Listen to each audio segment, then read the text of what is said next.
안녕하세요. 탐색의 시간 태양초입니다. 연탄재 함부로 차지 마라. 너는 언제 한번 누구에게라도 뜨거운 존재였느냐. 하찮은 존재는 없다 또는 하찮게 보이는 존재라도 중요한 역할을 했던 적이 있다 라는 의미로 과거에 자주 쓰이던 그런 문장이었습니다. 회사에서도 하찮은 일이란 것은 없죠.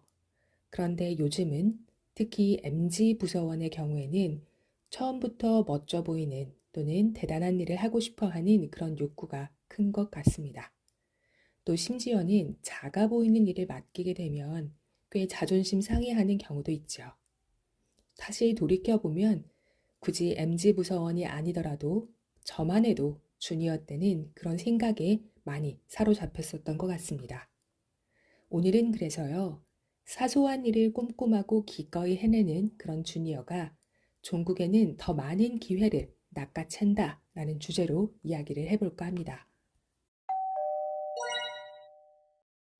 혹시 아직도 구독과 좋아요를 누르지 않은 분이 계시다면 지금 한번 눌러주세요. 대기업 17년차 직장인인 저 태양초가 직장 생활의 희노애락을 겪으면서 느낀 소중한 인사이트, 그리고 탐색과 성장의 꿀팁들을 마구마구 알려드립니다. 직장 생활 경력이 5년이 채 되지 않는 그런 분들의 말씀을 들어보면 자신에게 너무 쉬운 일이 맡겨진다면서 투덜대는 경우가 많습니다. 속마음은 그런 거죠. 나는 이것보다 훨씬 대단한 일을 할 수 있는 사람인데 고작 나한테 이런 걸 시킨다고? 라는 그런 마음일 겁니다. 사실 규모가 큰 회사에 취직한 사람일수록 이런 불평불만이 쌓이는 경향이 있죠. 사실 선배들이 하는 일이 크게 대단해 보이지도 않고요.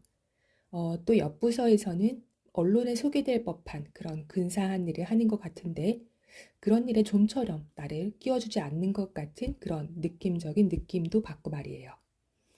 최근에 단군 일의 최고의 스펙이라고 불리는 그런 친구들이 입사를 하면서 이런 경향은 더욱 짙어진 것 같습니다. 외국어도 몇 개씩 구사를 하고 디지털 기기도 잘 다루고 다양한 과외 활동을 경험한 그들에게는 이런 가끔은 능력이 부족해 보이기까지 하는 그런 선배들이 대단한 일을 독차지하는 게 못마땅하고 또 답답할지도 모르겠습니다. 그러나 선배들의 이야기를 들어보면 또 다른데요. 이래서 모든 일은 양쪽의 말을 다 들어봐야 된다라고 하나 봅니다. 정작 일을 시켜보면 미팅 하나 제대로 잡지 못하는 경우가 허다하다고 해요. 공부머리와 일머리는 반드시 정비례하는 것이 아닌데 그들의 상당수는 공부머리만 내세우는 것 같아서 아쉽다고 합니다.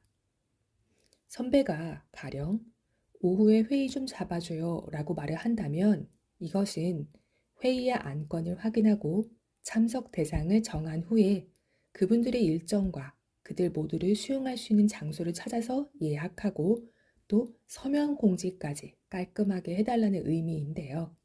이런 회사어를 찰떡같이 알아듣는 후배 직원은 잘 보지 못했다고 합니다. 그렇다고 일일이 하나하나 알려주기는 또 애매한 시대가 되었다고 하네요. 요즘은 신입들도 인턴이나 여러 회사에서 신입을 경험한 중고 신입이 많은 데다가 2년 차만 돼도 이런 세세한 업무 가이드를 마치 잔소리 또는 꼰대질로 받아들이는 경우가 많기 때문이라고 합니다. 선배 입장에서는 선의로 멘토링을 하자니 결국은 후배 직원들이 자기네들끼리 뒷담화를 할 때에 그런 좋은 화제거리만 될 뿐이어서 그냥 그렇게 살라고 내버려 두게 되는 경우가 많다고 해요. 저도 그런 후배 직원 중에 하나였죠. 그리고 또 그러한 후배 직원들을 바라보는 입장에 있는 또 선배이기도 합니다. 그분들에게 이런 이야기를 해주고 싶어요. 처음부터 대단한 일을 할 수는 없다는 걸요. 하지만 회사에서는요, 아주 작은 사소한 일부터 잘 해야 큰 일을 맡을 수 있는 그런 기회가 주어진다. 그리고 그때 그동안 준비해온 사람만이 그간의 갈고 닦은 실력을 짠 하고 펼쳐 보이고 또 그걸 계기로 인정받을 수 있다라는 것이 말이에요. 후배의 입장에서도요, 이렇게 선배나 상사들로부터 방치도 방임도 아닌 그런 시간을 보내고 나면 시간이 흐를수록 반대의 경우가 발생하기도 합니다. 예를 들면 본인의 역량보다 주어지는 업무의 수준과 강도가 훨씬 높아지는 거죠. 회사에서의 직급이 높아지고 연차가 늘어날수록 맡겨지는 업무의 범위는 넓어집니다. 따라서 책임과 권한도 점점 많아지죠.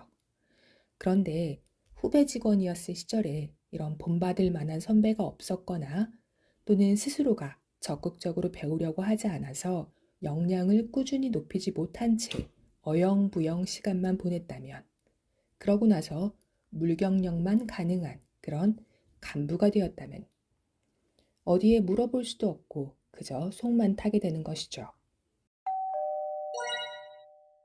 따라서 지금 당장 나에게 쉬운 일이 맡겨진다고 해서 1차원적인 대응만 하고 손을 놓고 있어서는 안 됩니다.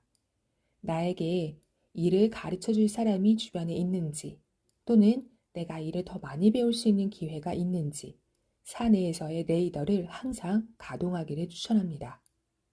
지금 조직에 남아있는 선배라면 누구라도 내가 배울 점 한 가지는 가지고 있습니다.